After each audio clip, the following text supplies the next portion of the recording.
Once, there was a powerful and noble king who ruled his land with wisdom and strength.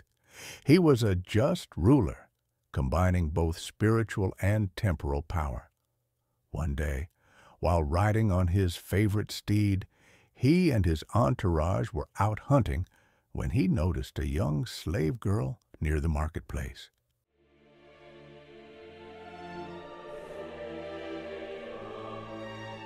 In that instant, his heart was seized by an overwhelming love for her.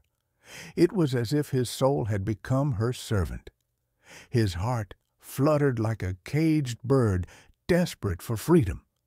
Without hesitation, he purchased her at the asking price and took her to his palace, believing he had gained something precious. However, fate had other plans.